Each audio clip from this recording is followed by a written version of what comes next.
wanna be the best in the game, invest in my name, check no restraints, I'm obsessed with the pain. I ingest, I retain, assess and I change, possessed by the thought I'll be free one day from society's restraints. Money, clout and fame, mud, disease, a plague. We all love to hate, have to play the game, have to make a name. All our insecurities are on display. This is war with the enemy, think that it was meant to be. Living in a time where disease is on. Oh my god, we made it. I can't believe it. This is it. This is the pilot episode of Tactical Awareness. I got it recorded. I got everybody together. And now you guys get to avail yourselves of my entirely inadequate post-production skills. So this is it. This is me adding in that sweet post-production and talking about what this is going to be. It's episode 0 of Tactical Awareness, and this is going to be my new Infinity the Game podcast with Owen from Game with the Cooler and Dan, Orky Mini Wargaming Dan of old Mini Wargaming fame. And so what am I doing here? Well, you guys asked me a lot about how I keep all my energy with all the products I do with GMG, with writing books, with game projects. And the thing that I always come back to is I need to do stuff just for me. So that's what this is going to be. This is my just for me project. I'm kicking it off now. And I want this to be my something I do because I just want to do it, because I'm excited about this game. You guys ask me a lot what my favorite war game is, and it's usually I give like a long-winded, complicated answer. But the reality is, I usually end all of those statements with, but if I could just be playing any game right now, it'd probably be Infinity.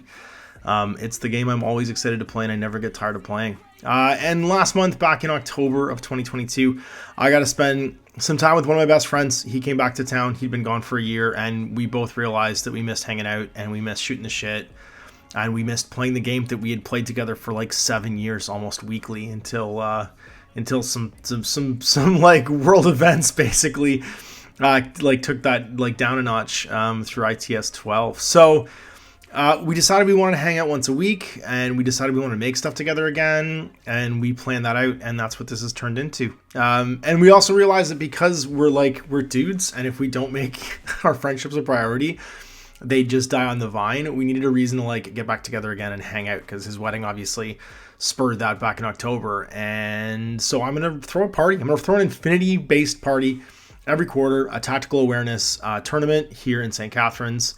It's going to have a bar and food, and it's just going to be a lot of fun getting together and playing games. And we want to invite everybody to come down and join us. So this is our plan, to be able to do something we like doing together, make something together and hang out. And this is the first episode. This is episode 0.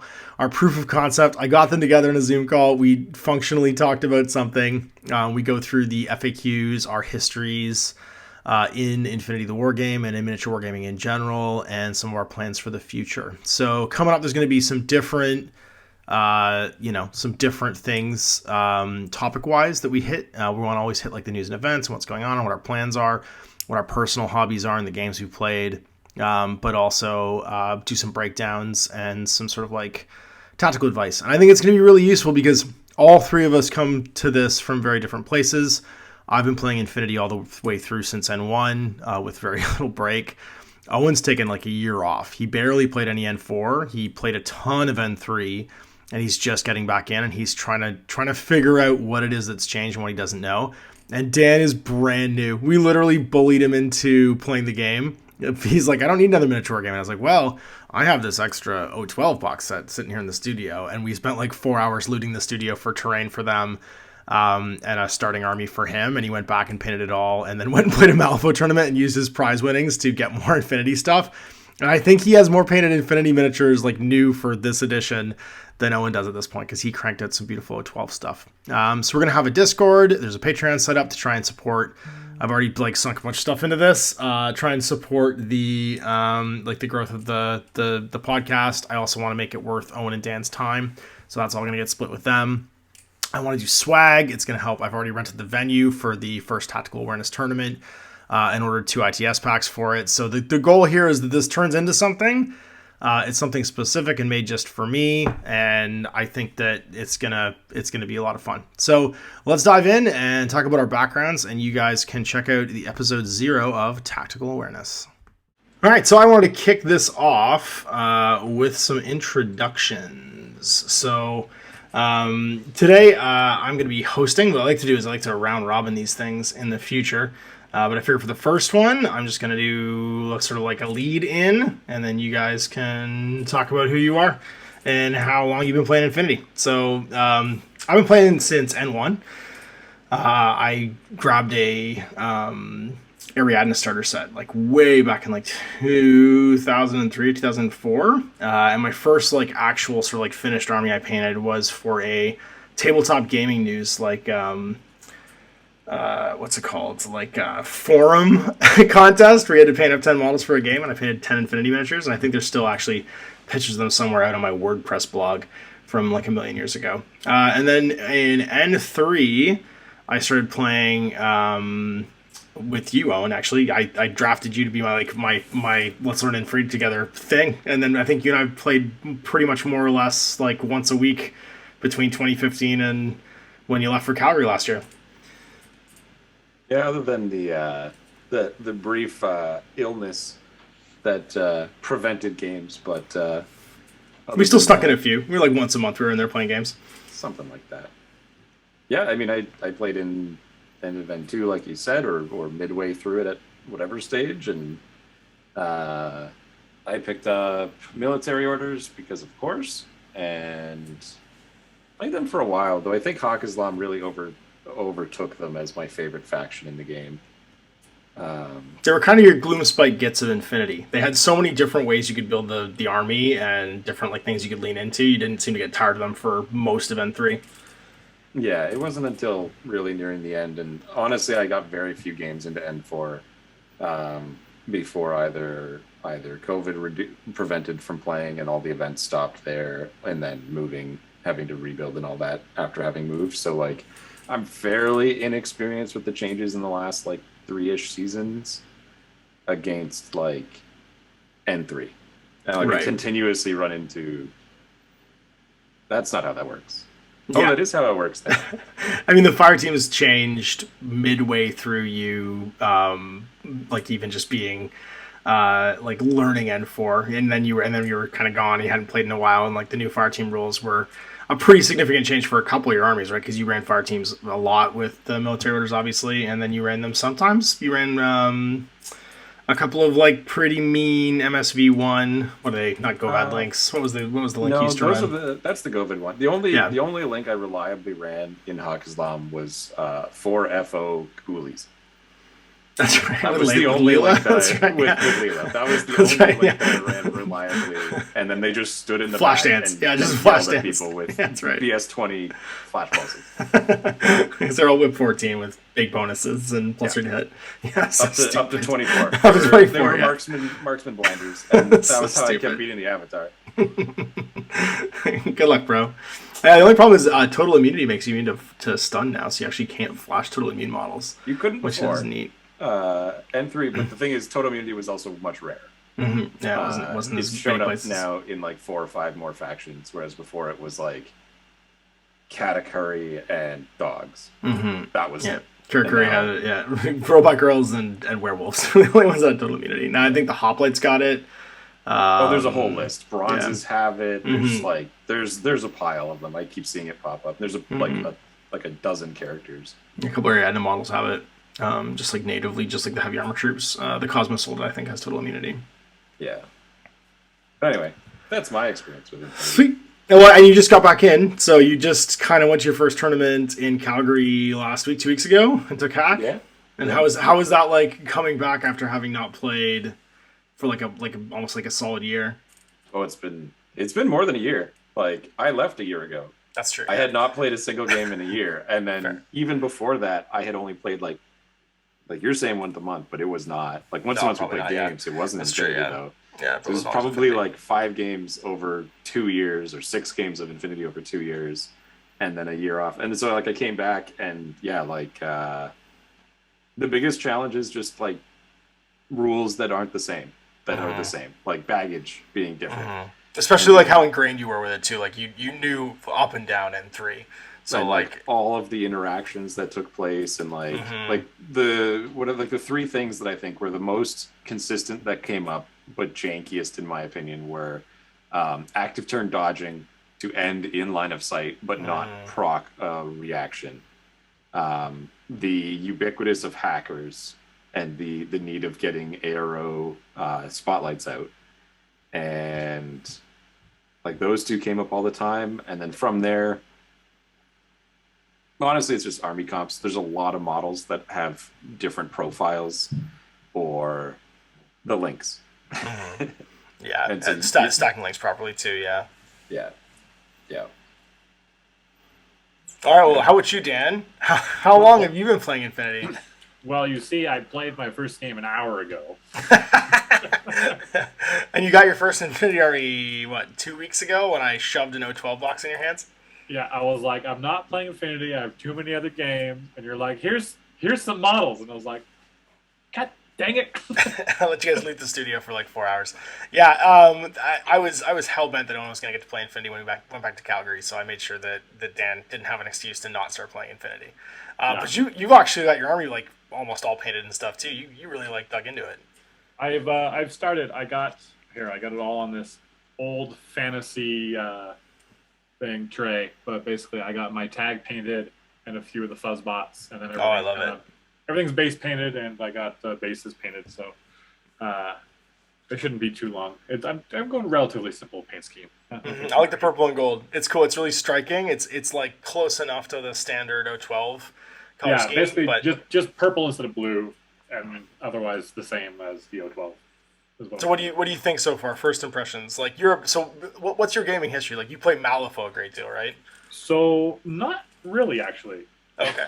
The last time I talked to you, you're like, I'm going to a Malifaux tournament, so I did. So I got a bunch of models from Ash, and then I go to a Malifaux tournament the next weekend, and then I get second place, and then with my prize money, I buy more Malifaux. I mean, not more Infinity. So I'm like, I don't want. I was like, what are you doing, man? I don't need any more. So I was like, well, let's find some. Well, look at all these Infinity blisters. Yeah, like, you got the fuzz bots. What else did you get that I didn't give you? You got the fuzz bots. You got the fuzz bots. I got bots. Parvati. I got some other thing. I don't know. There's so many names that I'm just like, I don't know. And I look at all the models and they're like, they look similar. I don't know what they do. dude in blue power armor. I think it took me like an hour to figure out what models I had because you didn't give me any box or anything. It just gave me a box. That's right, just gave me a box. I was like looking at all the pictures. I was like, what? If they're not wearing helmets, they're kappas, and then the rest of them are guys in blue power armor. It's funny because O12 is almost to khaki pants what Hack Islam is to Infinity, where it's like it's just another guy with cargo pants. Ash, no one knows which one's a Daylami. No one knows which one's a Gulam. You don't know. You can't tell me. That was Owen's thing. Owen's Hack Islam proxies were always just like, it's a guy with a rifle with like patch pocket pants. I don't know what it is. You don't know what it is. Today it's a Daylami. I knew what they were. I just didn't care. That's right. You knew what they were. Right now, he's a Daylami. That's right. Whatever he needs to be for the given situation. That's right. He's wearing cargo pants, man. He's in Hack Islam. It's all fine. It's just cargo pants in the faction. And then because a model addiction is real, before leaving the game store, I bought a box of copper bots. Yeah, they're really nice. The copper bots are cool. They're so diverse and useful, and it just seemed like something I should have. Now you can run the missile bot hacking net that Owen's talking about that everyone hates. That seems to be like the starting place now for most list building is like how many repeater bots can you fit in, plus baggage bots, plus missile bot for like 45 points. You've got 5 orders, and that's your second combat group, and then your 10 men are just hacker plus gunfighters plus midfield plus maybe some more bands, maybe a tag.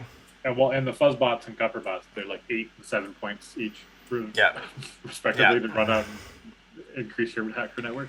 Yeah, and as we go through, we can talk more about that obviously when we do your faction focus. But you've got some really cool hacking action options actually in 12 to make that like a reality too. I guess back to your original question of my gaming history was I played a lot of 40K back 10, 12 years ago, and then I moved into some fantasy. I played a lot of War Machine when it was at its height, and that was a lot of fun. That was my main game for a long time. And then it transitioned as War Machine got annoying to play, and I moved to Malifaux. That was really fun. And then I kind of dropped off. In the last 5 years, I haven't done tons of gaming. I'm kind of back and forth between games and trying it out. I've played a lot of the new Age of Sigmar just recently, Gloomspite Gitz and Seraphon. They're a lot of fun. And I've always liked the fantasy aesthetic most. But then I found out that there was a budding resurgence of Malifaux in the area, so I was playing that. And I was having fun, and now it looks like I'll be adding Infinity to the table. Sweet. Well, Infinity's fun because, I mean, the nice thing about Infinity is you paint a squad for Age of Sigmar, and you've got a new army for Infinity, and you get to like try out something totally new, which is a very one of my favorite selling points for the game is that you get a lot of miles out of a little bit of hobby effort, and it changes up your gameplay experience just painting a couple models. So exciting. So what I think is cool about this is we kind of have all various levels of experience and different like avenues to approach talking about the game. And I think it's going to be really interesting because I think all of us are going to have three very unique perspectives on talking about the new things happening. And when we get to doing faction breakdowns and talking about the different army lists and our army lists and like critiquing lists and stuff, we're all going to have a very different viewpoint. So I think that's going to be really useful to have those discussions. So let's jump into the week's news. What's been going on in Infinity? And what's been going on with us. So we all kind of touched on what we've had going on recently in our little intros, but let's talk about what's going on in Infinity. And the big thing this past week was they dropped an FAQ. And that FAQ had some pretty big stuff in it, particularly some stuff that people were expecting and some stuff that people weren't expecting. So the big one that people I think weren't expecting is the super jump and climbing plus change, where you measure now from the top of your silhouette to do a climb plus or a super jump. So you basically get the height of your silhouette added to your movement. So this is like 2.2 inches in some cases for like a size 6 silhouette. I think it's 2.6 inches for a size 7 for a tag and like 1.6 inches for like a normal size 2 trooper. So you're effectively adding like an inch and a half of free movement. And then they've also added vault to those skills. So if there's like a parapet or a railing, as long as it's smaller than your silhouette size, you just ignore it. You just don't measure that height up or down when you make that move. So with this new ITS season having handed out a ton of super jump to models with total terrain, right, or 0G terrain in the event pack, and a lot of models having super jump sort of natively, there's a big mobility boost there. So what do you guys think about that? What's your take on that? I played that wrong, and my tag should have been a little bit faster as he was climbing around stuff. Yeah, No, you have climb, not jump. Not it's quite the both. same. It's both? It's both. Yeah, climb plus get it too. So you get to measure from the. So when you hit the wall, you measure the rest of the move from the top of the silhouette. So you measure from the front of the base to the wall, and then you can measure from the top of the silhouette the remainder of the move. So basically, whatever the difference is between the silhouette size and the wall he's on is the remainder of that move to get up, and you hurdle any stuff too. So that's 2.5 inches of extra movement for a size 7 tag, which is a big amount. Now the interesting thing is it doesn't work going down, because you only measure from the top, right? You're measuring from the bottom to the bottom, it's always going to be the same. So you don't gain any extra movement going down, like dropping, so you have to measure that whole move, but going up you actually get the height of your silhouette, kind of like as an addition. And that's a big deal for some silhouettes. Like the Sujan with Climbing Plus is going to get to go like almost 10 inches Climbing Plus now when it hits a wall and goes up. That's a big move for like a first short skill. And then who else? What other things can do crazy fast ones? The Seeks are just more maneuverable. I don't know. I think it's all going to come down to what your boards look like. True. Like it's only as relevant as the terrain around it. Like you play some of those boards that were at events where, these are infinite tall buildings. Like that climbing plus doesn't mean anything on breaching door or breaching rooms. Mm-hmm. Is it going to be ubiquitous? Well, does your table use a lot of really elevated terrain? Probably. Does it mean that your infantry might go on the ground floor now more and negate that benefit? Maybe. I think it's going to... My perspective is I think that the thing where there is a lot of null deployment in the game, I used to always say ABP, always be prone, right? If in doubt, just always be prone. I think that's going to be able to threaten some of that null deployment with things like super jumping warbands, adding movement to bears, and adding movement to dogs, right? Because you're giving that size 6 silhouette almost 2 inches of extra movement for the super jump. So the first short skill means you can get up there and start throwing around double chain rifles onto like crouching missile bots and onto hack networks or hackers on roofs. it does feel like it's a bit of a pushback against that null deployment where you're sitting on roofs hiding and you're a little more exposed now because stuff can come get an angle to come see you and actually fight you. Yeah, I was saying to Dan in our last game there, one of the terrain features that we have is essentially a sniper tower. Now, it wasn't in anyone's deployment, as you might expect. It was along the middle, but it meant that you could infiltrate onto it. And I'm like, infiltrate prone hacking camo. Go deal with that. And it's annoying, and there's no easy way to do it. And with the change to Spotlight, it's even more difficult to dig that guy out, because even when you get up there, he's just a little better. Like, for sure. Make it easier to go up there and kill that guy? Yeah, sure. A little faster. You can just go up the wall, and then you can short skill your light shotgun at him or something like that with a template, so you don't care about it. Actually, that's actually an interesting feature of the shotgun template. They don't get intuitive attack. Yeah.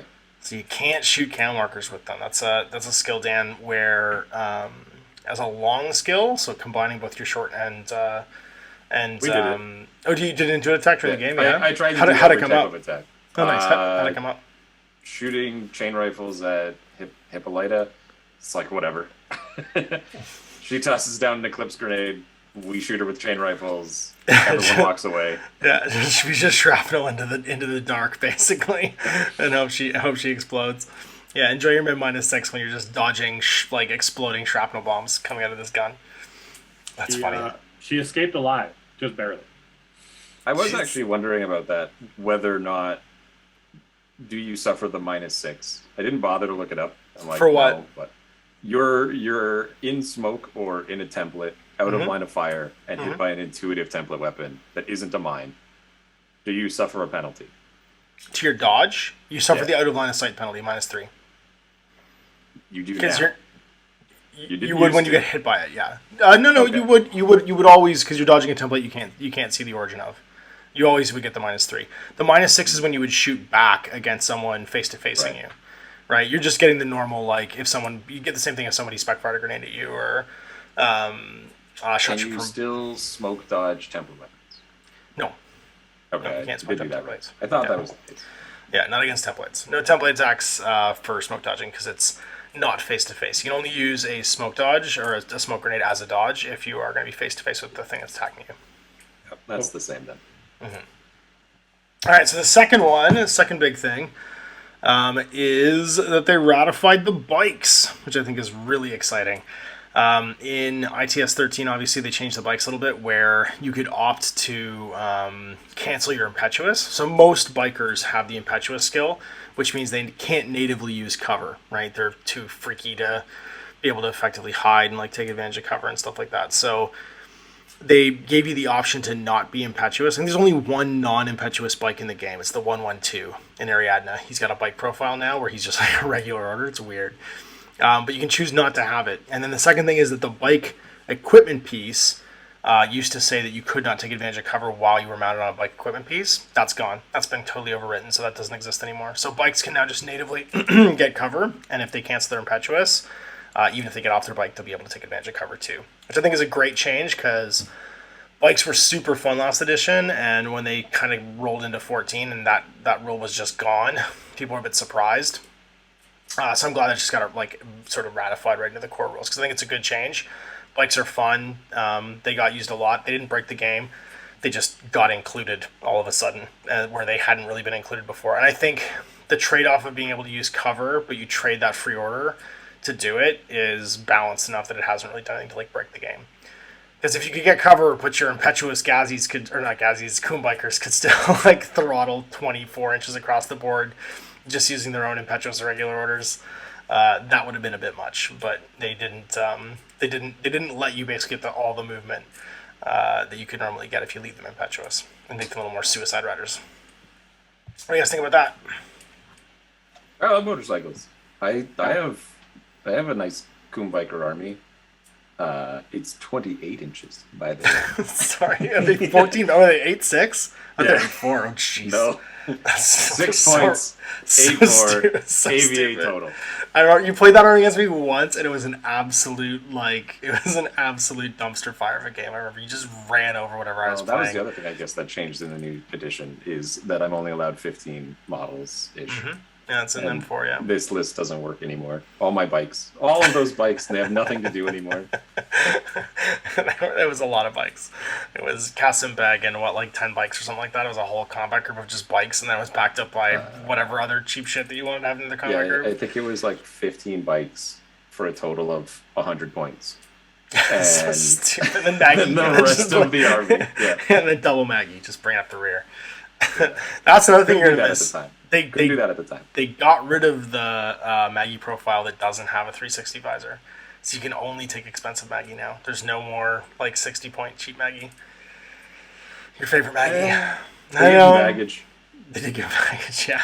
So you can reload your pictures now off of Maggie. But yeah, as far as the bikes are concerned, like once again, I think it's fine. It's going to come down to how your terrain is set up. Bikes still have obnoxious issues going up and down terrain. They're unless movement has changed significantly in that like you don't need to place the model where it'll fit. Your bikes are kind of like stuck on the ground floor with maybe a few exceptions, and give them cover. You can only have 15 models, so the bikes were usually the cheap option as a way to like offset individual pieces, with the exceptions of like Montessa's and the US Ariadne one. Yeah, the Mavericks. Because like the JSA one has one nice bike, and then the other ones are like cheap bikes as well, if I recall correctly. Yeah, there's a Spitfire profile, there's a Hacker profile. They're both pretty good. But you pay for that. So you pay for that, sure, yeah. that's fine. Seems like a reasonable change to me. It just gets them on the table more too. I think that the Maverick bikes might get used more now too, because they can have cover, because they're basically grunts, right? So you can roll up with the Mavericks, then jump off the bike. So you coordinate. Actually, I think you can actually Harris the Mavericks. I'm pretty sure they have a Harris profile, which I think is amazing, because I have a lot of Mavericks I've never painted and I could do something with. I'm pretty sure US Ariadne has a 3-man Harris option for Mavericks. It does. Yeah, you can Harris Mavericks with a 1-1-2.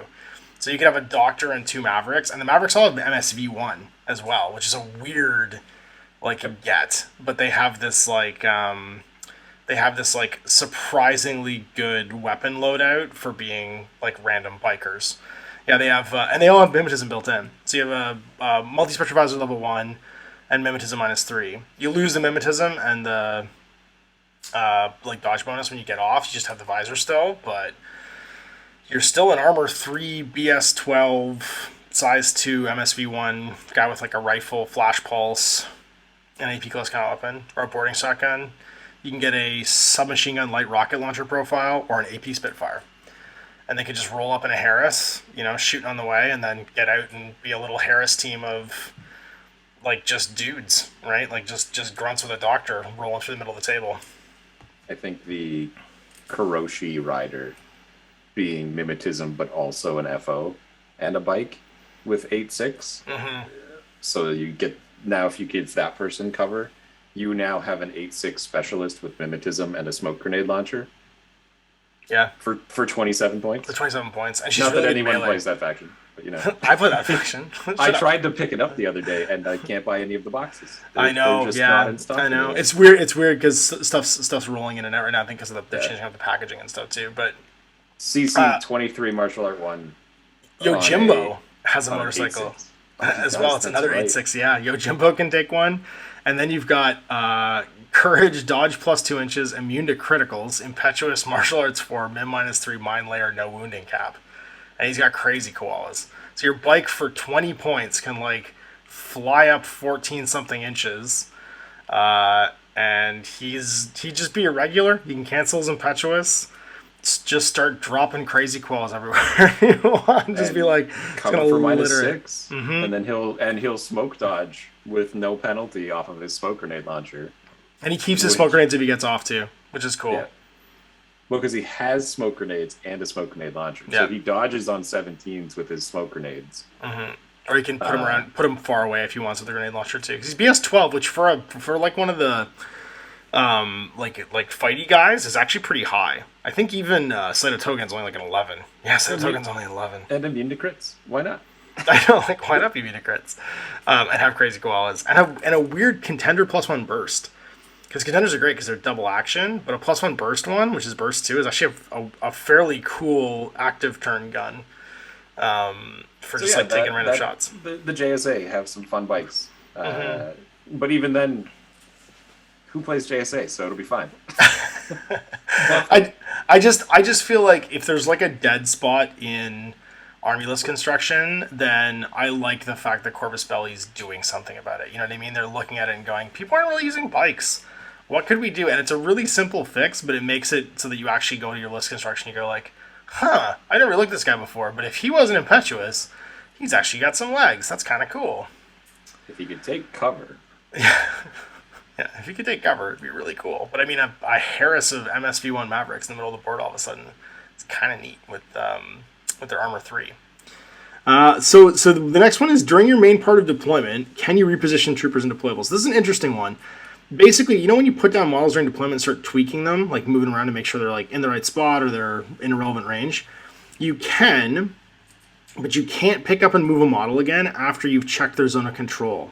So when you start putting a fire team together, as soon as you check zone of control on a model, you're not allowed to move it anymore. So if you beef that eyeballing, you're actually kind of stuck where you are. It's an interesting ruling, but it does mean that like during that coherency check, you have to like get it right, or you're not in that fire team all of a sudden, right? You need to be able to place the fire team token and have everybody in the right spot. You can't nudge them afterwards. But that's during deployment? Yeah. Yeah, when you deploy. So you can no longer like nudge your models around and make sure they're in the fire team range. You have to place them all first. Then you place your fire team lead token, and if somebody's at range, you don't get that fire team bonus. You have to move them back in later and then reform the fire team. So you got to be careful when you're eyeballing your zone of controls and stuff like that. Know your 8 inches. Yeah, exactly. Or make sure there's a model in the center that is clearly, you know what I mean, like the hub that they can all spoke off of. Yeah. I don't like that at all. This is stupid. Yeah. This is what you do. You say, hey, I need you to look away because I need to check a zone of control or coherency on a model that may or may not be a mine layer or decoy or hollow echo. Yeah, I know. Oh, look, everything's fine. Like, just don't bother. Just when you're deploying, just deploy your models. I Or will you be sit honest. there and you're like, I'm going to measure my deployment zone. And my deployment zone. And my It deployment zone. definitely feels like the kind of FAQ ruling that only applies to like the certain type of player, right? Where only certain type of people are going to give two shits about that. Because you Like can measure your deployment zone during your deployment. Otherwise, yeah. how could you? So Yeah. you just do a bunch of trig. You just you you're gonna get to the you lay the tape measure at the 12-inch yeah. line. And You're gonna get War Machine with this, where you start checking your what is it, your control zone to do subsets of your control zone to like check pre-measure and stuff like that. So I gotta make sure. Oh, you measure your zone of control. You can't move them again. I have never done that. I've only measured my ever deployment. measured my deployment zone. I know that it's 24 inches across. I'm pretty sure. So I did the measuring tape from my left side to my right side. Yeah. And then I did another one from my back to the front. Yeah, I mean that's the problem, is that anyone who does want to like fuck about and be a dick about it, there is what you just said. There is a million ways you could push back I need against to it make too. sure that my deployment is actually 48 inches across. So I laid a measuring tape across, and then I had to make sure it was 12 up. So I laid that across. I have never measured my zone of control. It's all just deployment measuring. Yeah. So the next one is, what happens if a peripheral or their controller enters the isolated state? So if a peripheral like a Palbot or a sync model gets isolated, they become disconnected, so they don't work anymore. So you can actually, weirdly, if you isolate an antipode, right? If you have like a Strelok with an antipode on it, you could isolate the antipode and it just disconnects and stops working for some reason because it's technically a peripheral. Same thing would go with like flamethrower. Was that not the case?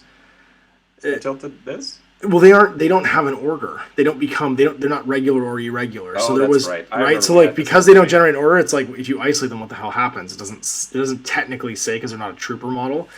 So now you can do that to peripherals and stuff, and it disconnects them. And vice versa, if you isolate a controller model that has a peripheral, then all the peripherals become disconnected because he can no longer communicate with them. We had a long talk about this with jammers at one point in N3, and the end outcome was what is now the stated outcome here. where Yeah. we agreed that you're isolated and thus no longer able to be affected by orders. Thus, can't. Yeah, does not work. Also, vice versa, the ruling is in there that if you become unisolated, so like you reset it off or an engineer fixes you, then your peripherals all reconnect, because obviously they come back into contact with you, so they lose the disconnected state. The next one, this is my personal favorite because I'm building an OSS army right now. Can a fire team's burst support bonus be combined with other burst mods? So for an example, the enhanced reaction arrow from an Evo bot. And the answer is yes. So take that fire teamable missile bot, where your missile is now burst 3. So you have a burst 3 missile launcher and arrow. Yes, but not during your aiming the rocket thing. No, it's in reaction. No, not for guiding. Not guiding. I'm talking about like just sitting in the open, and you decide that you want to put enhanced reaction on a fire teamed like missile bot, and that missile bot now has 3 burst or something ridiculous like that. So that's an interesting one. I mean, even just like Dakinis with a sniper rifle, you take a Dakini with a sniper rifle, stick it in a rooftop, and it's now a burst 3 sniper rifle with double action rounds in arrow, which is a great like hit piece. Do they still have the Aspara with a rem driver? Yep. So you can also rem drive it, and you can definitely do that too. So you can become like BS-13, and then also have the enhanced reaction on you, because rem driving and support wear aren't the same thing, so they don't cancel each other out. And yeah, and the fire team bonus is on top of that, so you could have an effective BS, like good range, big fire team goes bonus. To 16 goes to ignores cover. Well, you can't marksmanship and enhanced reaction at the same time, right? Because they're both support wares. You can only have one or the other. Oh, sorry, I'm thinking of an offensive group. Yes, you could also do it offensively. Yeah, you could do that, and then switch to the enhanced reaction at the last order, and have them go into the point defense mode, go into sentry bot mode. Yeah, mimetism BS-16 base marksman sniper bot. Yeah. 2 other so stupid. 2 other kind of minor ones. The first one is you can no longer shoot from a position you've never been in. This is like it doesn't say I can't, so I can one that came up a few times. It was mostly just like an intent thing for the rules designs. It says skills can only be declared from a position that the trooper's already been in or moved through during the current order. Therefore, the active trooper cannot declare a skill from a portion they have not reached yet. So basically it was like, where is it? By adding this important box, our intention is to end all the annoying situations that have been generated by the modification of the order sequence, but keeping the flexibility when declaring skills.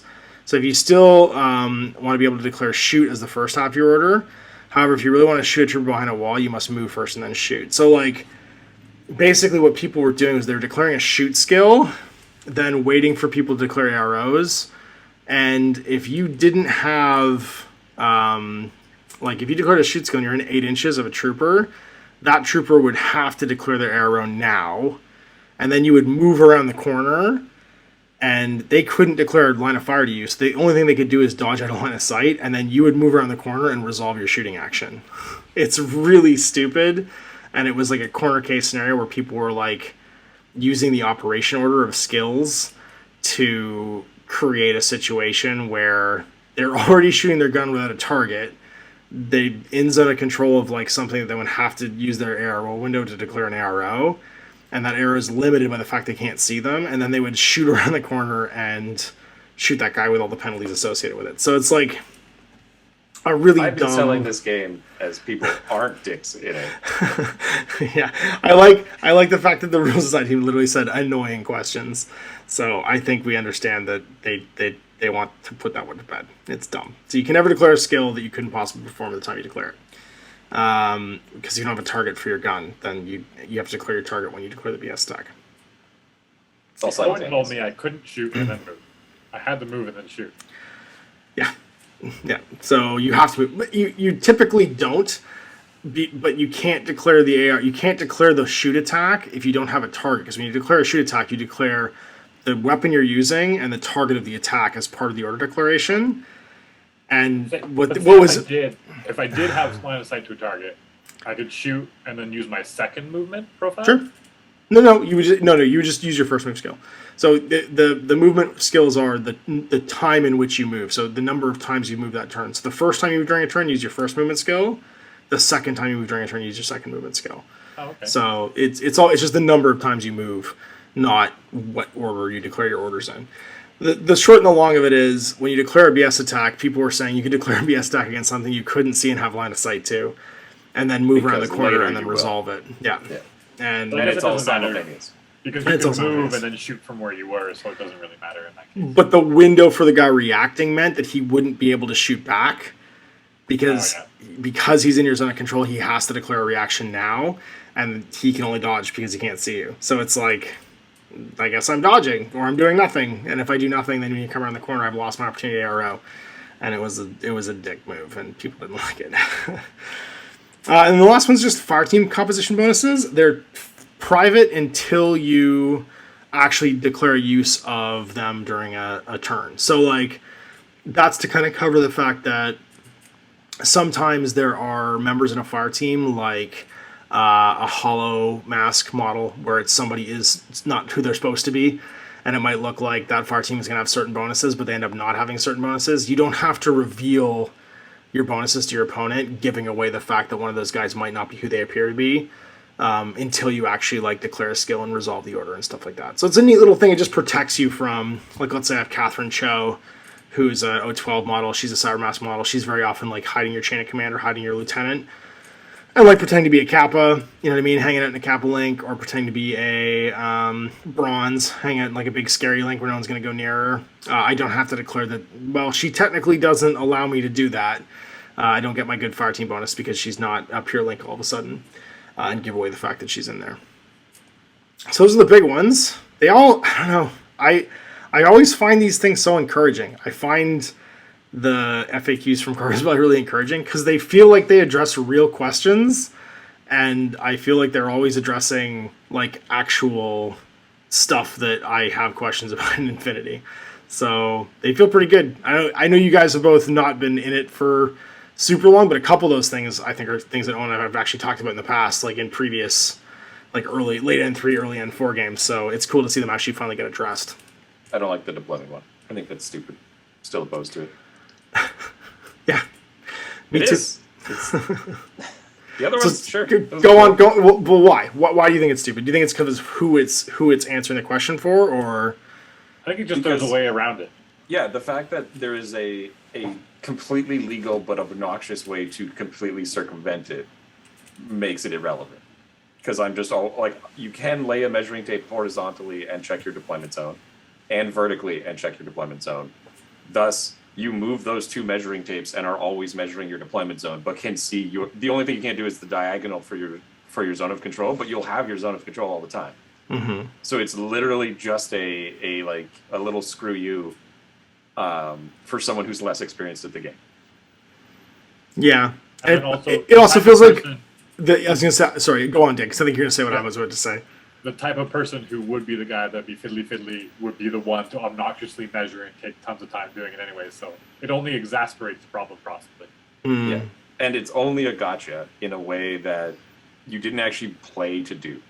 Like it's a gotcha without a game mechanic behind it. It's like when they had the Intel card that removed a specialist. You didn't actually do anything. You just your opponent was like, boy, I sure want to play. I'm going to put my link team here, and it's like that guy's 8 1/4 inches out. You get nothing. I'm first. Here we go. Like that's what you've done, or they're like, oh, I put this guy a little bit out, and you go to nudge him back, and he's like, no. Like why? Why is that a thing? Just let them nudge their guy back. It's literally deployment. Either you're suffering because you had to deploy first, because you lost a relevant role that was a thing that you had as much control as you have over roles, or choosing deployment, or you're second player and you're reacting to the first guy anyway who doesn't have any say anymore. So who cares? Just let them measure their control, or move the model again. Yeah, it does feel like also the person who would be adamant about enforcing this rule is the person that used to gotcha at moving your turn counter in Blood Bowl. You know what I mean? Like it's the kind of rule where like it's almost designed to be not a negative play experience, but it's designed to force discomfort onto like I don't know, like something simple like deployment. To not be purely negative, like my change would be, once all models are placed on the table, you can no longer move them. Yeah, that sounds good. And that way, you just don't. You put your link team down first, so you can like wiggle them around, and then as soon as your final model is placed, that you declare as your final model, then you're done, and you can't move anyone anymore, including token states and all that jazz. Mm-hmm. And then that way, you don't end up in a situation where someone's constantly moving stuff around and measuring every control and all that. Yeah, and like and doing that like off turn nudging, you know what I mean, asking for like not a do over, but like this guy's not quite in my zone of control. Can I just? Or I realize, it does put a down force on that. Yeah, I mean, but once again, that's in gameplay. That's in you playing. You played and didn't play it quite right.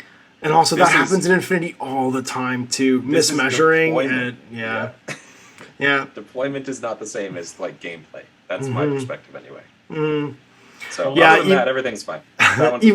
Even just like the simple things of like you move a fire team. This is one of my problems with fire teams. You move a fire team, and you forget that at the beginning and the end of a movement, all the fire team members have to be in coherency. Because it used to be that you would just move the fire team leader, and if they all ended in coherency, you were fine.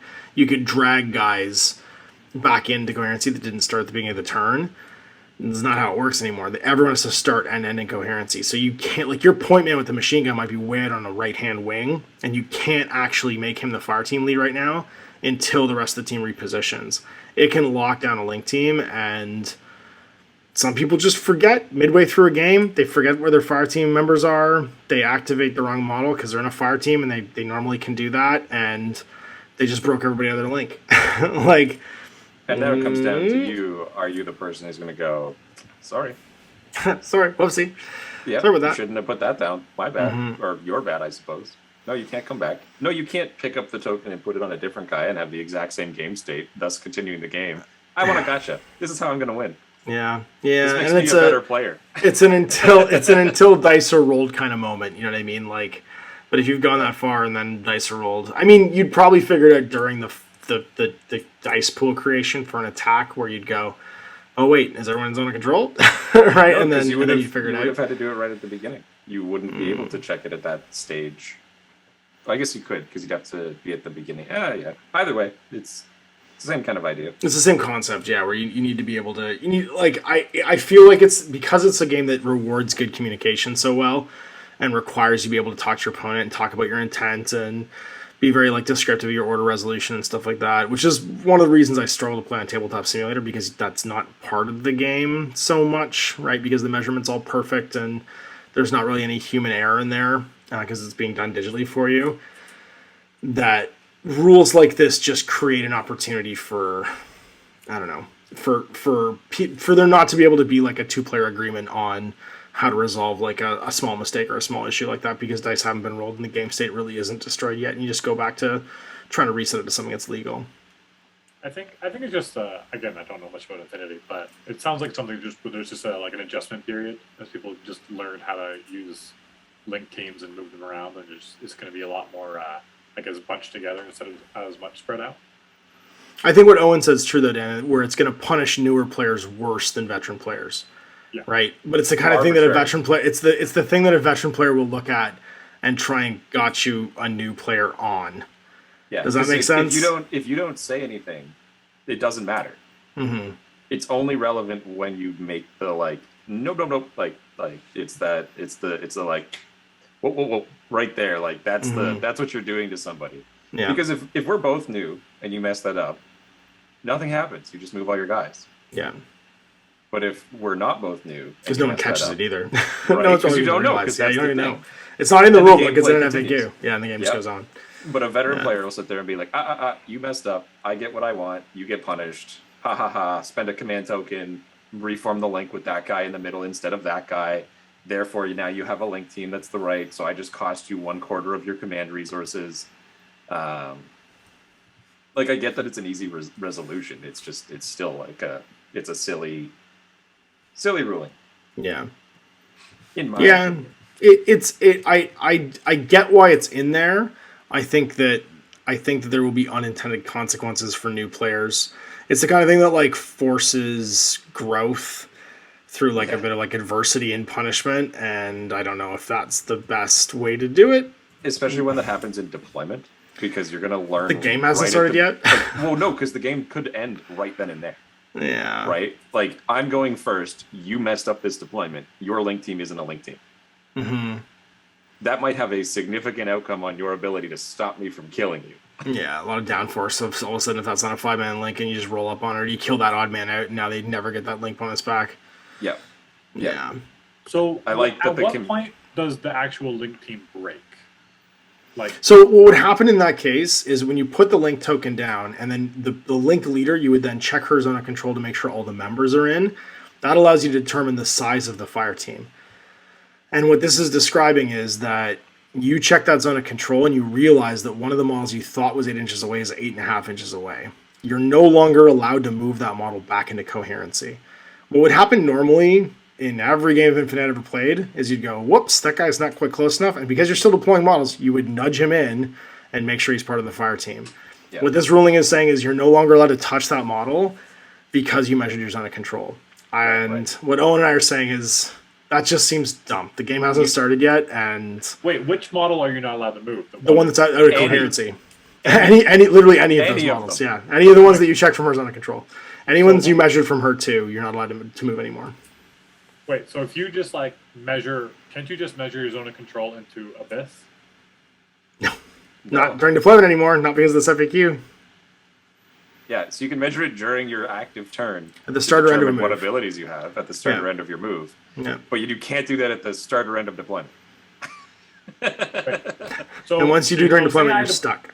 Okay, so say I deploy one person that was going to be in the link team or whatever fire team, and then I measure her zone of control. You don't put you can't, first off. Do that? No. And then you don't do that until all of them are deployed, because then you place the token down saying it's a link team, at which point you measure, are they all actually able to be in the link team? From the leaders, from the leader that has the token next to them, and that's when they can no longer be moved. That's when you measure your zone of control. Yeah, and the arbitrariness of that is you don't and what Owen's saying is, well, you could just measure all the zone of controls by measuring your deployment zone and using subsets of it to measure everything, and like it's still on the honor system, because what Owen's saying is, no, I'm just checking my deployment. Even though everyone really knows he's checking his zone of control. I only put a 6 inches out on my measuring tape, but it's because it's half of my deployment. I need to work half of my deployment. That's right, yeah. Also, I measured 36 from the left for no reason. Yeah. I just wanted to make sure that was actually a 48-inch table. But it's or even just he's got it 48 inches out and he's just measuring subsets inside of it. Like everyone knows he's actually checking his zone of control, and so because you can arbitrarily also do it. I don't think that objective's in the right spot. Let me measure it again. Yeah, it doesn't. Sure, yeah. It doesn't feel like it makes as much sense. I like how the online. It feels like enforcement. You know what I mean? It feels like enforcement of a rule where you could just nudge it in because the game hasn't started yet. We'll go to bat over super jumping, climbing, changing for 2 inches of movement, and then we're going to spend 25 minutes talking about whether or not you should be able to measure your zone of control and your deployment phase. Because one, it's funny because I think one enhances the game by increasing your mobility and making there be less non-interactive actions during the game, and the other one feels arbitrary. Like it just feels like, but why? Like why do we need to punish people forming link teams? Like this doesn't. Why can't they just nudge those models back in? It's not hurting anything. It's them setting their deployment up, and because they didn't eyeball it perfectly the first time around, they can't move these guys anymore. It doesn't like it just doesn't. Doesn't add anything. It doesn't. Yeah, it doesn't add. It just punishes. It's just like an enforcement rule, and so it just feels weird. It's tonally weird to the rest of the changes. It's a bunch of giving changes almost throughout the entire FAQ, and then you got this one where it's like it's like a rule now. You can't do this. We're going to smooth things over and increase player agency, except. So fuck you, link teams. We've already taken you down a peg. Now we're taking you down a half peg. Second question. Sure. So when you're moving link teams during like your turn, like during the game, when you choose the leader, they have to have everyone's in the 8 inches. Yeah, everyone needs to be in their zone of control at the start of the movement. Yeah, and then they have to end inside her zone of control too to maintain the fire team bonus. Anyone that doesn't falls out of the team. And the only way to get them back in all is points of movement. At the No, at beginning the and end. end. Yeah, at the Beginning and end. Okay, So they can jump out and and then as long as they end back inside that 8-inch bubble, Okay. then you're fine. The zone of control is basically the same as like your command range in War Machine. right. Right, you move But- the leader in okay. War Machine, and then everybody has to end that movement inside. But So the you only started that difference movement in is- command, you end in command too. But the difference is you can change who's the leader, but then if it's on the peripheral, you can exclude part of your, and then they would just be kicked out immediately, kind of thing. That's right. Yeah, they would just be kicked out at the end of the move, or in some cases the start of the move because you didn't. Well, actually, even they wouldn't be in at the beginning of the game because You deployed didn't wrong. have them in. You Sorry. deployed wrong because you deployed bad, and so now this Yeah. FAQ kicks in. Cool. Okay. It feels like the least ever going to be enforced part of this FAQ. I will literally never force an opponent to not have that to not be able to I move will. that miniature. I definitely will. Obviously, Dan. Yes, I mean you're coming from Alpha and you're coming from War Machine. It's just it's the nature of the game. I don't understand this rule, so I'm going to enforce it. That's right. This seems arbitrarily in my favor, so I'm going to enforce this rule. So there it is. That's the FAQ.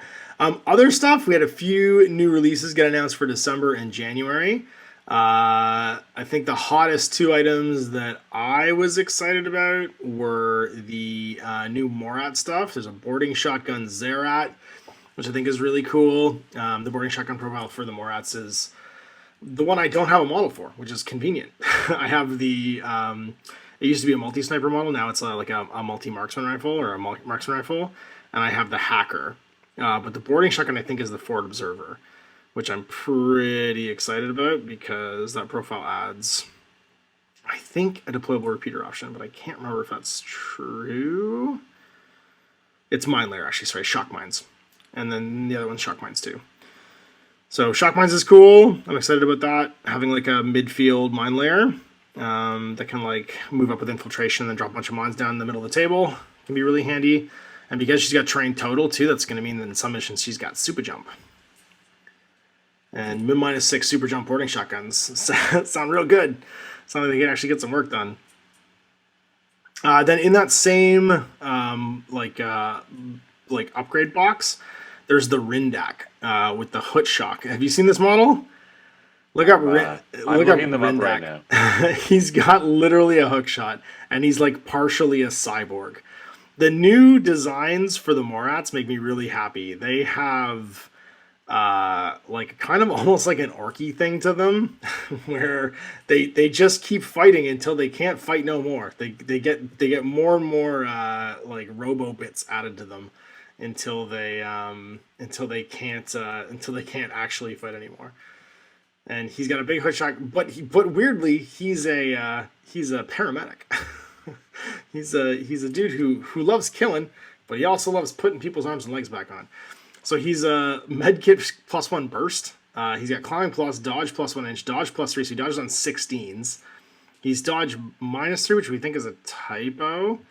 And then he's immune to crits, immune to shock, no wounding cap. He's arms 3 BTS 3 with 1 wound, religious, sensor, and veteran.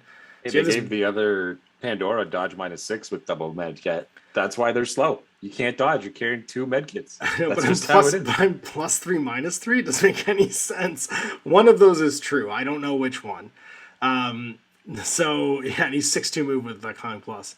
So he's got a bunch of different like FTO options, or sorry, one FTO option and a bunch of forward deployment options.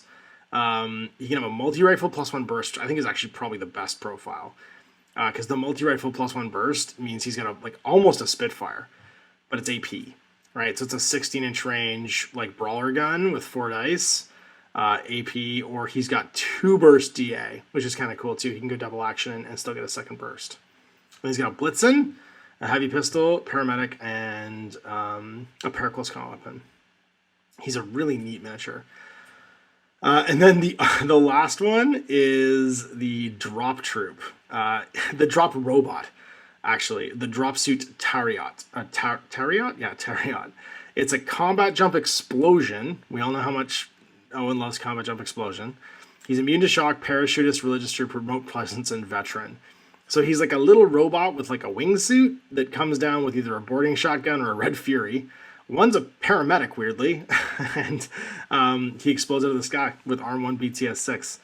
And when you place so for you, Dan, when you place a combat jump model, you put them anywhere on the table typically, and then you make a fizz check. And if you pass your fizz check, you can just be there. You're just on that spot on the table. If you fail, you go back to one of your deployment edges, and you just walk on instead. But when you place an explosion model, you place the blast template down next to them, and everybody in the blast template next to you takes a damage 13 hit. So this guy is like the bane of that missile bot. He just comes hurtling out of the sky onto that rooftop where the missile bot is, and just instantly like crumps him with an explosive like dive from space. And then so like you also have to dodge. So like normally you don't want to drop in line of sight of people, because this guy arrives with an explosion. He just arrives next to the thing that's going to ARO him, and then just like that guy's got to dodge or he's going to eat a template, right? And then next door to you, there with a boarding shotgun, being like, knock knock, Dr. Shotgun's here. So I'm very excited about that profile, and it's making the Morats a little less one-dimensional, which I think is cool, because they were a little. We only do one thing before that. What else have we got? We got Scots Guards getting an update. Yeah, new monster Scots Guards. New McMurrow, who's a long time from having a new model. Yeah, he's gonna be. Well, it's funny. It's actually his third model. Remember, he used to look like a Lion-O in first edition. He was Lion-O, then he was like a cat. Like right now, he's actually a cat, and now he's gonna be an actual wolf. I'm super pumped for that miniature, and McMurrow is amazing. Who can take? What armies do you have that can take McMurder? Is it a bunch? I was gonna say I know Dan's O12 can. He doesn't work for cops because he's a mercenary. But my nomads can take him, so I'm definitely painting one. I've already got one painted in mine. It's gonna be Hawk Islam. Yeah, I think Rama can take him. No, they get Kerman Johns actually though. Is it Kapakauki? No, they get Yan Yans. And McMurrow's in the Assassins. That makes sense. The best army. just give him to Baran. Odds are slim he's going to be in military orders, but we'll check. No, he's not. There's no way. There's no way. So this guy's basically a for hire dog soldier, Dan. And dog soldiers are one of, like, you'll remember the first time you play against them, because they start off little, and as soon as you wound them, they turn into giant werewolves, like 10-foot tall werewolves. And they just keep coming. They have total immunity, which means they ignore all of like the ammunition types for the most part, except viral. So viral stuff works on them, but it means that explosive, double action, AP, shock, nothing works on them. You just ignore those rules completely. So they only ever usually take one wound at a time. And when you're fighting the normal ones, they start as a human, and then they turn into a 2-wound monster. So they effectively have 3 wounds you have to get through while they're like hurtling towards you at 6-4 movement, dodging on 16s, throwing smoke grenades, and then when they finally get like up close to you, hitting you with chain rifles and decent Fizz 16 like close combat abilities and stuff like that too. So they are very cool. And McMurrow's a mercenary one, so a bunch of different armies basically get access to this guy, and he's very popular because he's an even better version of the dog soldier with like a CC of 23. So he never misses in close combat, and he adds 3 to his roll. So face to face he's great, but he also has the berserk rule. So if he decides he just wants to hit you, he just hits you. And if you hit him back, no, so what? Berserk means his claim to fame over the normal ones is berserk and martial arts. Yes, and an APDA close combat weapon. So he's got a double action close combat weapon too. Whereas the normal ones only have AP close combat weapons. And then he's also got, like you said, level 3 martial arts, which means he's going to be +2 damage. Should be damage 18. Damage 18 with his super close combat weapon, and then +3 to hit. So he actually got 26 if he hits you face to face. So he's real good at getting there by throwing smoke grenades and going in like, he'll just fight a tag in melee. He'll fight your Zeta in close combat, and 9 times out of 10 just like rip its arms off and beat you to death with it, because you can't see through the smoke on the way there. Because you'd be armor 4, and he'd be damage 18, and you'd roll 2 armor saves whenever he hits you. Sometimes 3, because if he rolls 20 or higher on his hit, it becomes a critical, and he's adding 6 to the dice roll. Yeah, and you're hitting him back at -3 because of his martial arts. So your martial arts becomes, I think 17 goes to 14. So you actually have like a failure state. That's what you learned in your first game against Owen. Just roll 6s, and then you win. I need a 3. I'll just roll the 3. It'll be fine. But then Dan does get something. He gets the patrol bot, which I'm excited about. Road bot. for O12, which is the transforming bike. Let's see if I can find. I can pull up a picture of it here because it's pretty rad. I told myself I wouldn't buy more models until I get some games in, but We have I until am. January. So many more models. Yeah, have it be your reward for painting. Because you can also get a Saladin. He's pretty cool. I'm glad that the Moran Masai are getting a new model, but they're Yep. just Securitate. I know. Like They like, didn't. Go ahead. Like at least keep the capes. Like Yeah, they did them a little bit dirty. They don't look as cool as they used to. They had a cool kind of like Polynesian hunter kind of thing going on before, and now they're just sort of just dudes in the ribbed like spacesuits that all the nomads seem to like walk around in. yeah. And they're using like Mine- 10-year-old Crazy Koala miniatures. They're using the those same are Crazy Koala those are miniatures. the same crazy koalas, yeah. Yeah, like the exact same ones from that I have with my current Moran, which is a shame because the profiles for Morans are amazing. Like every Nomad player, typically, if they're running a hacking net, will start their list building with like 2 Morans because Morans are fantastic. Let's take a look real fast because I think take AVA 2 for them. Yeah, Moran Messiah Hunters. Courage, Forward Observer, Infiltration, Min -3, Mine Layer, Stealth, Total Terrain, 17 points with a repeater at Crazy Koalas, D-Charges, Combi Rifle, Flash Pulse, and Pistol and Close Combat Weapon.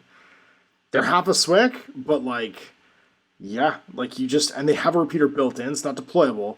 It just means your repeater's standing there, beginning of the game, midfield, like your hacking that's already turn 0, it's there, which is fantastic.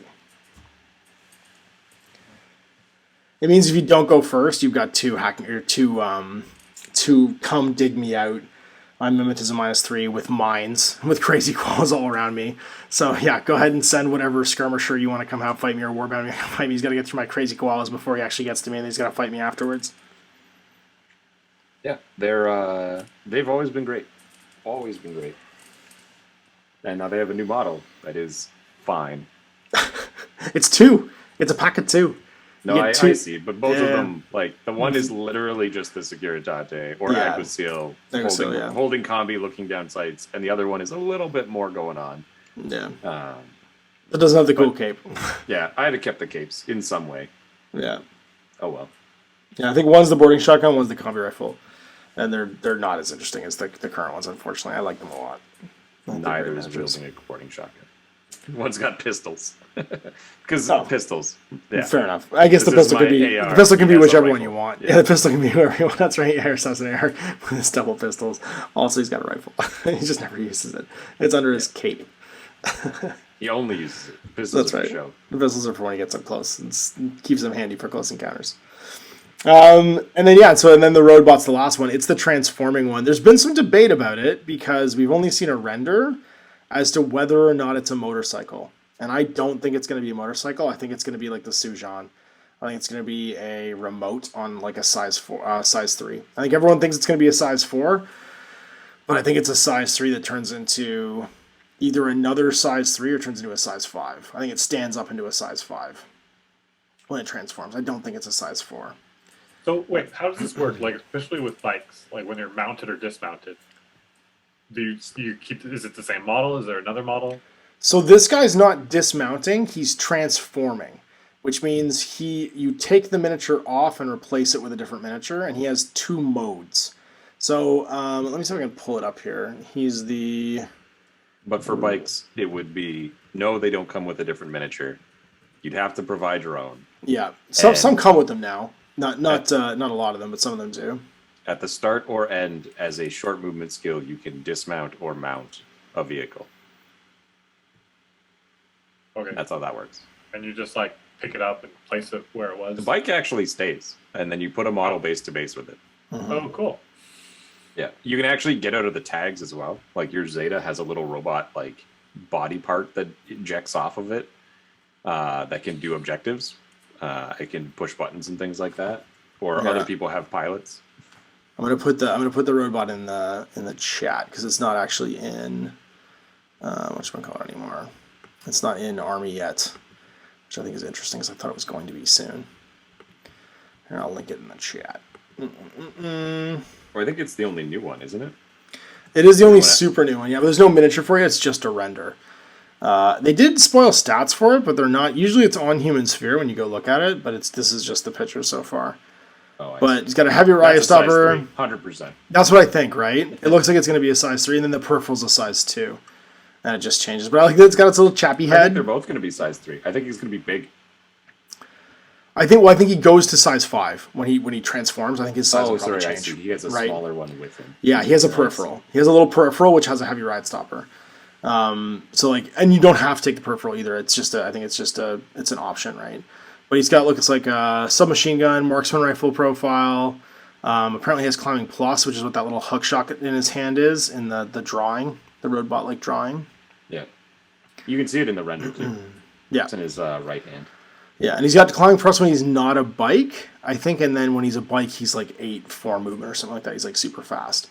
But yeah, I think it's going to be size 3. It looks like it's going to be Sujan's size and then transform into like size 5 when it's because motorcycles are size 4 when it changes up. Yeah. Yeah, that's what I'm thinking, and I'm excited because I just think it's a cool model. It's not quite as cool as the the Zonnautica. I love that miniature. The Zonnautica is so cool. Yes, the Tunguska. Hey, I have him right here. You do. That's right. I gave you the one. I gave you the one that I had. He's such a great model because he's got his little. Used him for Infinity.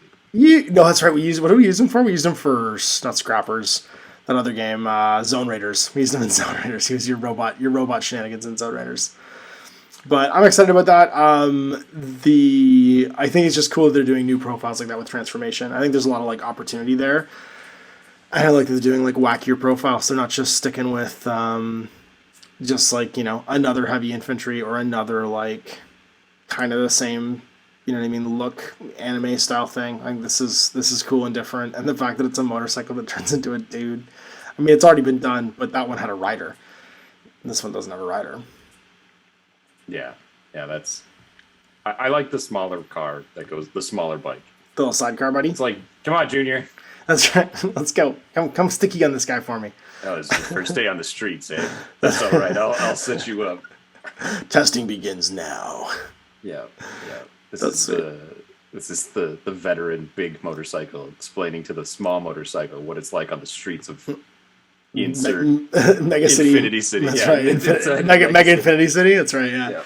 This is Bike Dread, the Lawmaster. Although there is actually a 012 Lawmaster. He's actually called a Lawmaster, and he's literally Judge Dredd. He has the Judge Dredd helmet. This guy's highway patrol. No, I know, get pulled over, and then like the small one sits on the left, and like the right one, the big one comes up and comes out your passenger window. Yeah, sorry, it's Lock. The motorcycle that 012 is called Lock Keepers, and he's literally Judge Dredd. He's 8'6", BS12 motorcycle, +1 damage, BS attack, min -3 courage, dodge +2 impetuous, but he can lose his impetuous now if he wants, and he keeps his mimetism dismounted, which actually makes him quite good. And he's got 1,000 profiles. He has 7 profiles. Boarding shotgun, multi-pistol, because of course he's a judge, so he has to be able to do the double whammy, or the explosive rounds or whatever on his pistol. He can take a specialist with a combi rifle, chain rifle, multi-pistol. Specialist with combi rifle, chain rifle, multi-pistol, and a side bot, because you can get the side bots as well for the Lawmaster. Or the Lawkeeper, sorry. And then you can do Red Fury, chain rifle, multi-pistol, or specialist. Side bots. Yeah, with double side bot. Yeah. With chain rifle, multi-pistol for 33 points. He gets spendy at that level with the double side bots. He has a Red Fury. I know, yeah. But 2 heavy riot stoppers is no joke as well, because you're either going to try and dodge his Red Fury, or shoot back his Red Fury, or dodge against the riot stoppers. And riot stoppers are, they're sticky guns. No one wants to get stickied.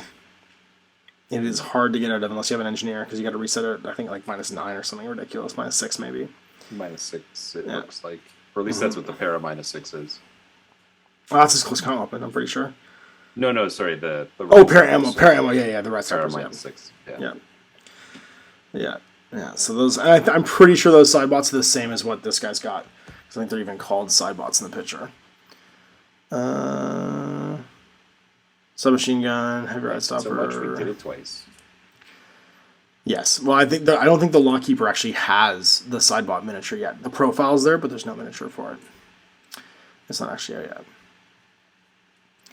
All right, so the main event for this one was going to be, primary objective points was going to be talking about, doing a list breakdown, talking about the factions we're playing in ITS 13, or sorry, 14, but I think that we've taken up, geez, it looks like we're already at an hour and a half, hour and 10 minutes, just talking about the new releases and the new FAQ. So I think this is going to be an FAQ episode, and we'll save the list breakdown for the primary factions that we're working on right now for next one. But I'm going to talk about OSSS. I'm going to talk about my new Aleph sectorial that I'm working on. I haven't played them before. You played them a little bit, Owen.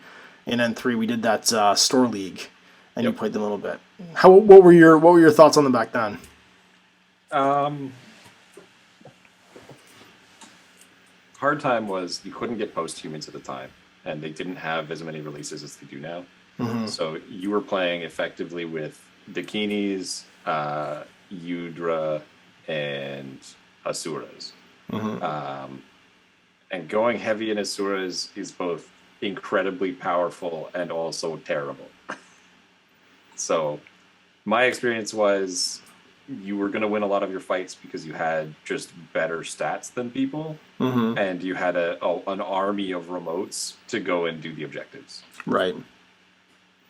And it was, you could definitely, like, if you have access to the post-humans and the SWIC to get a lot of them, the proxies are going to go out and be able to handle literally every problem you're going to come across. And any things that they can't handle, you've got Asuras and Marut. And you have fast, cheap Dakinis who can also be specialists and link with Devas who offset the Dakini's issues. Yeah. Being able to have a hacker within the group of robots to be able to give out the appropriate support wares. So I found that was really good. The Yadu I found were pricey. Like, they just never got the job done. Like, they had so many different pieces of equipment, and then they would just die because they're just arm 3-1 infantry dudes. They've got no wounding capture immunity shock now, because I think they didn't have the immunity to shock before. No, they do. I think they were just NWI before, yeah. So they're kind of pseudo 2-win infantry now, which is nice. The other thing that you didn't have back then, too, is you didn't have Parvati. And Parvati's amazing, because she's Doctor 2 wounds. So when she heals somebody, they come back with 2 wounds instead of 1. And she's a wild card, so she can just follow the Asura around. And there's a bunch of NCOs, so you can take the Asura plus 2 orders, plus 2 lieutenant orders, and let the NCOs eat those lieutenant orders, and then have Parvati and her just like walk up the board with her MSV3, auto-detecting all the camo markers, and if she gets knocked down, Parvati just gives her a little back rub, and she gets back up with 2 wounds, and she's ready to go. So there's a bunch of changes. We'll dig into it next turn, but I think that's I need to start a new faction to like alternate with, and right now I've gotten a lot of games in with my Nomads over 13. So 14 is going to be Morat. I'm going to do both sides of the coin, Morats and OSSS. I'm going to do sectorials from the evil alien AI and the human AI. What's your new focus for the season? Or are you going to dig back into an army you already have? I mean, in traveling out, I sold most of my fully painted armies, which now, unfortunately, like, I miss my Tartary. Like, right. Of all of the factions, with all of the changes in the way people play now, if I still had my all dogs go to heaven list, that's great. It would have been a very different tournament for me. It's true. They wouldn't have cared about the missile bot, that's for sure. It's like they one wound. About many things. That's Watch right. this. I'm going to shoot all my repeaters, and I have a really good killer hacker. Yeah. This is a dog. Have you tried fighting 3 camo markers that can move 6/6 and climb and censor you? Here's my 12 camo markers and my T2 boarding shotgun. No, I'm not sure yet. I tried out I played Assassins, and it's just like I remember, except for that they gave them the horrifying Sundabot, or what's he called? Sundakut. Yeah, the new Sundukbot. Sundabot. Sundabot. SUNDUQBUT. Sundukbot. Yeah, okay, Sundukbot. The Sundukbot. with his +1 burst neurokinetic viral rifle. The text I got from Owen when he says like, "What is this abomination?" Yeah. Absolutely ridiculous. Got work done in every game. I I don't like know that how it- you would not include it. I like that it looks like Metal Gear. Like it's like a I like teeny that little. it's size 2 Yeah, I and know. has mine layer. And Yeah. unlike all the other times where it's like, hey, is that camo marker prone? No, that's a mine. It's like, no, they're both not prone. It just stands up. Yeah. And sometimes it's neurokinetic +1 burst with a viral rifle. How about a burst 4 and arrow viral rifle? No big with deal. +1 damage as well. Yeah, it's crazy. Yeah. Yeah. With forward deployment and decoy. It's also weird. It is one of the new profiles that because it's fun to make lists around new units. I find that when a unit like this comes out and it's so different and so weird, I tend to like make lists around it in the beginning just to see what it can do. You know what I mean? And taking 2 of these things, you got 4 size 2 I think camo you take markers. 2 and you put out 6. You don't bring the neurokinetic one. You bring the mine layer decoy base one, and you put out 6 of these camo markers for 100 points. And you pick which one is going to be the active one this turn, and he goes and he kills until he dies. And he's armor 4 with 2 structure. You're going to support wear him. Off it goes. I know the +8 deployment though, having 2 midfield like neurokinetic Neurokinetic viral bombs. rifles with 2 wounds and armor 7 in cover. Yep. It's so insane. Like it's Yep. just such a like because neurokinetic's so different from Well, it's total reaction, right? Like it's- it's not. it It's not is, yeah. suppression though.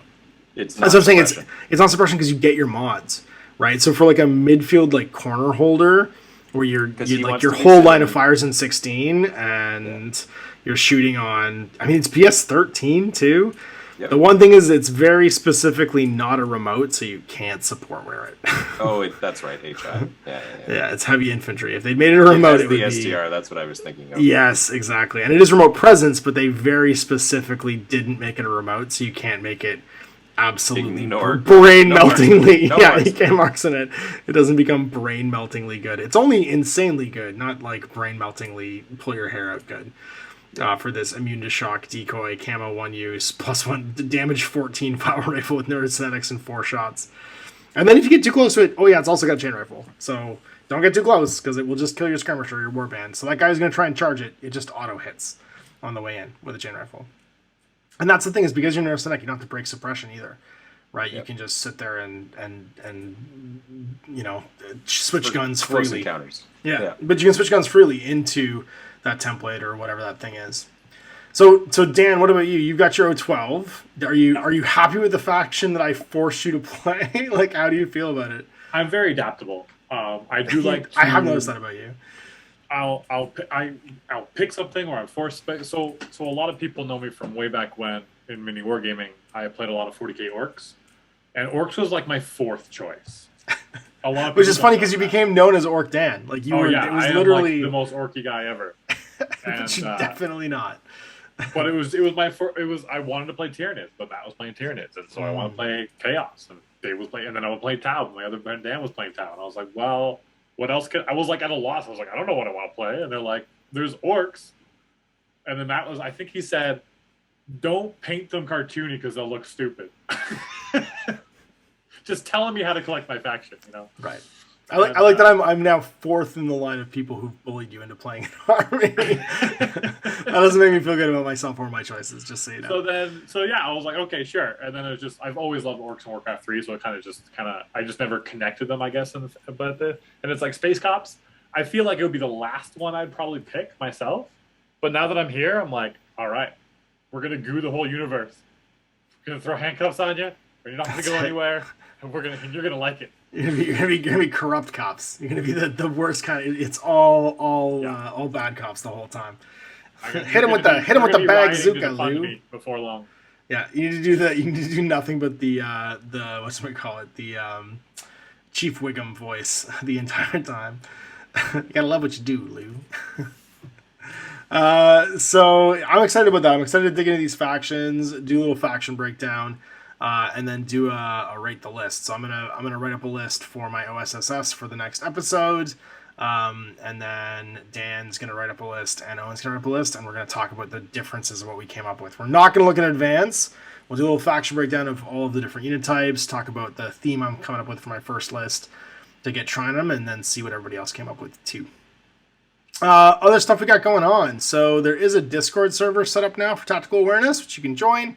I'll link it in the show notes. And the big news is I am putting together a ITS event in January on the 22nd. It'll be here in St. Catharines at the Legion, the Royal Canadian Legion Hall 24. And you can find the ITS registration on Corvus Belli's OTM, the official tournament manager. And you can also find in the show notes the details for the actual event itself. So that's our first show for tonight. We rambled on about the FAQ, and we're going to get into some more stuff for each individual faction we're playing, and then see where the show goes from there. So let us know in the comments what you think about it, and we'll see you for more Tactical Awareness in the future. Big thanks for listening in. I'm Ash.